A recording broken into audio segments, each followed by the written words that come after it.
Minas Gerais é um estado realmente assim, estratégico e bastante importante, né? Não é à toa que se diz que Minas Gerais é decisivo para as eleições presidenciais. Nós estamos falando do segundo maior colégio eleitoral, só perto de São Paulo, né? Então, qual é o cenário atual? Nós temos um governo, o governador Romeu Zema, que ele sobe ao poder como sendo uma esperança à direita, mas no meio do seu mandato ali, talvez até bem no princípiozinho, no primeiro terço do mandato, ele deixa o estado de Minas Gerais e começa a pensar na viabilidade para a presidência da República. Então esse é um grande problema. A segurança pública no estado de Minas Gerais hoje já está abandonada. Os policiais sem recomposição salarial, as perdas inflacionárias já chegando aí a quase 50%, e equipamentos para a polícia defasados. Tem policiais militares que estão indo para o combate com colete vencido. Então esse é o cenário atual. Um endividamento, um suposto endividamento do Estado com a União. Por que eu falo suposto sempre, Renan? Porque se diz que temos uma dívida de 180, quase 200 bilhões de reais com a União, mas nunca houve uma auditoria séria dessa dívida. Então, eu vou dizer que é suposta, porque pode ser suposta mesmo. Mas tem que dar um ponto positivo para o governo. Porque antes do Zema, houve o desastre do PT, através do Fernando Pimentel, que foi um desastre. O Pimentel chegou ao absurdo de parcelar o salário do funcionalismo. Eu tinha pessoas próximas à época que reclamavam bastante disso, que o salário era parcelado, fora tantas outras coisas que o Pimentel fez aqui no poder. O Zema, pelo menos, ajustou um pouco a casa, mas tem um ponto fraco, que é a questão da segurança pública, essa questão do endividamento do Estado, e abandonar o Estado para pensar somente na presidência. Então esse é o cenário. Para a missão, é um cenário muito propício para crescimento aqui no estado, né? Você tem caciques eleitorais se organizando para entregar uma alternativa para o povo que não seja uma alternativa do povo, né? Aquela prática mesmo de chegar e falar como se fosse assim, ó, nesse que vocês vão votar. É o Pacheco uma coisa dessa? O Pacheco é uma coisa dessa. O Pacheco, eu sempre gosto de falar que o Pacheco é aquele... Na volta a gente compra do Lula, né? O Lula... todo mundo sabe que o Lula, na verdade, o Pacheco, aliás, na verdade, queria ser ministro do Supremo. Isso aí todo mundo sabe. E o Lula, então, indica o Messias, e agora ele está tentando entregar o estado de Minas Gerais para o Pacheco como se fosse um prêmio de consolação. Sim. Toma aqui, você não foi ministro do STF, mas você vai ser governo do estado. E isso não vai acontecer, né? Se depender de nós, depender da missão, isso não vai acontecer de forma nenhuma. Então o Pacheco é um desses nomes. Tem-se também um trabalho para emplacar o vice-governador do Zema, que é o Matheus Simões, né, para ver se ele emplaca, mas o Matheus também não está conseguindo emplacar por causa desses gargalos da segurança pública. Então está muito incerto o cenário. Posso fazer mais perguntas? Claro que pode. Porque é o seguinte, a gente tem que pensar cenários, desenhar cenários. O Ben conhece muito da política local e a gente sabe de algumas fofocas de pastor. Por que eu desculpa te interromper? Não, fica à vontade. O que eu te jogo é o seguinte, o Matheus está tentando obter o apoio do Nicolas aqui. Né? Ao mesmo tempo, eu imagino que o Nicolas e a turma do PL só entrega o apoio ao Matheus se o Zema tirar a candidatura e apoiar o Flávio. Sim. Não faz sentido eles apoiarem um cara que vai apoiar um concorrente do Flávio. Sim. Tem esse desenho, tem essa disputa de bastidor? Como é que tá isso? Tem. Porque pra mim o Matheus só emplaca se ele tiver um apoio do bolsonarismo aqui. Exatamente. Esse tá sendo o principal gargalo, né? Ele não tá emplacando justamente por isso, por essa indefinição. Mas o Zema, em toda entrevista que dá, ele diz que ele é cabeça de chapa, que ele não vai ser vice do Flávio. Então fica esse ambiente de incerteza e um ambiente de incerteza e um ambiente rachado, né, presidente? Então a gente vê que em um ambiente de incerteza e um ambiente rachado significa que o povo mineiro está esquecido. Sim. Estão pensando nas composições, nas alianças, e aí... Para a missão que tem um projeto realmente, isso é positivo. A gente entender que o povo está sabendo que nós somos os únicos que estamos aí com um projeto e que vamos submeter esse projeto ao escrutínio público. Sim. Não é em relação a alianças, composições, mas o Zema está interessado na presidência mesmo. Eu não sei se ele viria como vice do Flávio. Algumas pessoas falam que sim, não sei. Você sabe que eu nunca dei a candidatura do Zema como certa. Sim. Porque eu sei de alguns bastidores, quando havia o Tarcísio, eles falaram, não, vamos botar o Zema de vice do Tarcísio, e em algum momento o Tarcísio aceitou. Certo. Lá pra virada do ano. Porém, aí veio o Flávio, aí acabou a candidatura do Tarcísio, e aí não tem o Zema de vice. Hoje, O que eu vejo do quem pode impedir o Zema de ser candidato é o fato do Novo ter tantos candidatos a deputado que são bolsonaristas e que vão apoiar o Flávio, que eles vão ficar incomodados de ter um candidato que atrapalhe o Flávio. Exato, exatamente. E só deles estarem no partido, a candidatura do Zema seria uma candidatura condicionada a um apoio indireto ao Flávio. Porque imagina o seguinte, o candidato do Novo em São Paulo é o Salles, que é Bolsonaro. Sim. Em Minas é o Dallagnol e aquele Kilter, né? Que é o Kilter. Em Minas não, no Sul. Desculpa, no Paraná. Isso, o Kilter. Paraná. No Rio de Janeiro é Luiz, esqueci o nome não, é um cara que era do PL e foi pro Novo, esqueci agora o nome dele, Luiz alguma coisa. Então, todos esses caras são bolsonaristas e passam o dia defendendo o Bolsonaro. Sim. Esses caras vão ficar, vamos dizer, vai atrapalhar a eleição deles como deputado federal ter o Zema como candidato. Sim. Então o Zema ficaria entre o cruz e a espada ali. Exato. Né? Ao mesmo tempo, há uma demanda por um terceiro nome. Sim. E pra mim, eu adoraria que o Zema realmente não fosse candidato. Mas pode ser que ele vê, não, posso tentar. Agora, essa tentativa passaria por atacar o Flávio em algum momento, coisa que eu não vejo eles fazendo. Não vai. Porque o Novo virou quase que um puxadinho do bolsonarismo. Sim. E aqui em Minas isso expressa de forma muito, muito significativa. Por isso é que a gente tem as figuras que não estão... Por exemplo, o Nicolas...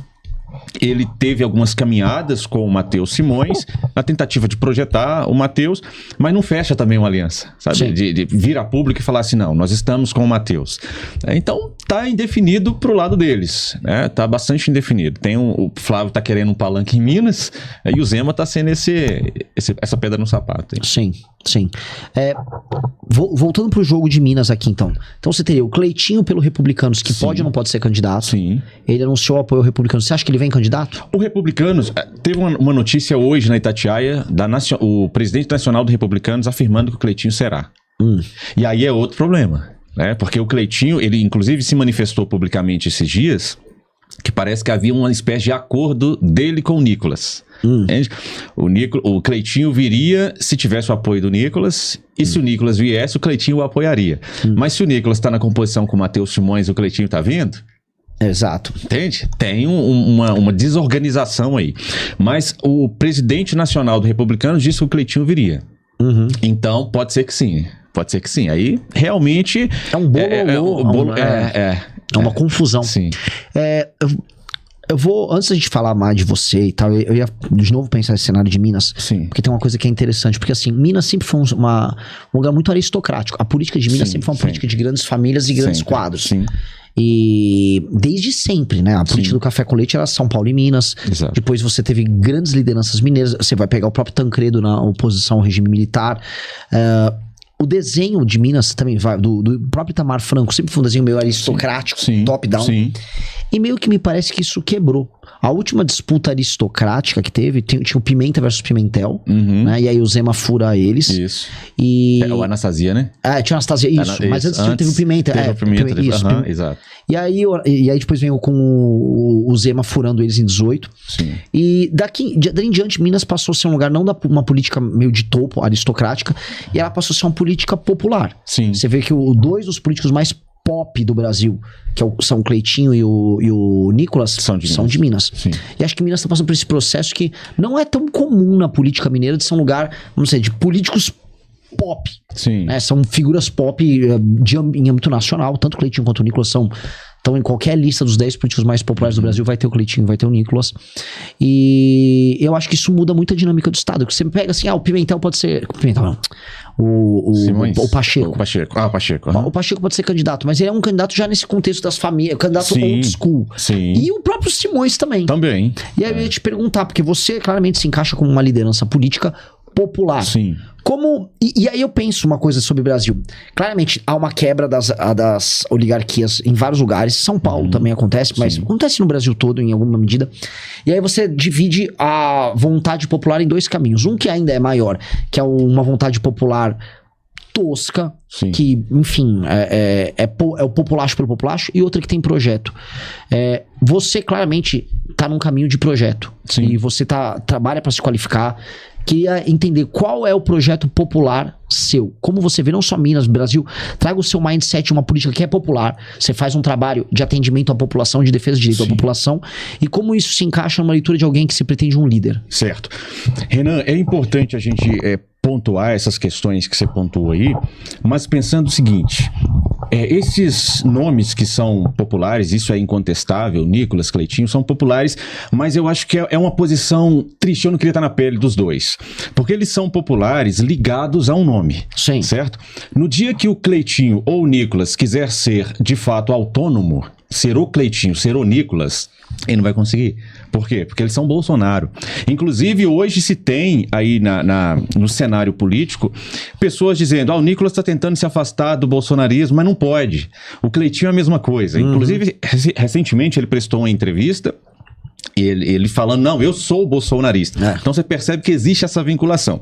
Então eu não sei se a popularidade desses nomes são por causa do trabalho deles ou é porque herdaram do bolsonarismo e estão vinculados a eles para sempre. No nosso caso, a gente tem o quê? Uma liderança que ela foi construída com trabalho.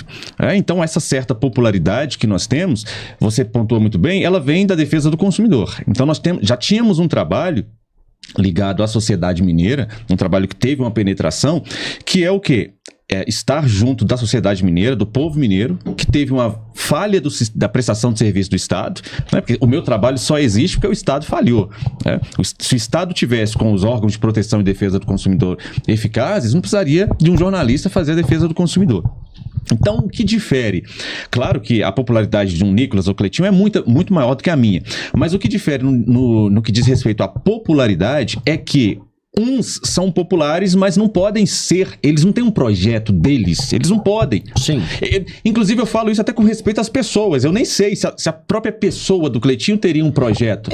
Às vezes o cara é bom, só que ele tá numa armadilha. Exatamente. Vamos tentar ser generoso. Eu vou tentar aqui, eu sempre sou muito briguento, eu tenho que aprender a ser mais mineiro.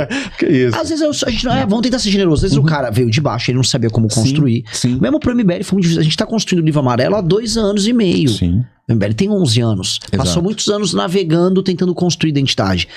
Isso sendo um grupo, ele é uma pessoa. Exato. Então, sendo generoso. Às vezes o cara caiu num buraco que não dá pra sair. E não dá pra sair, exatamente. É isso que eu percebo deles.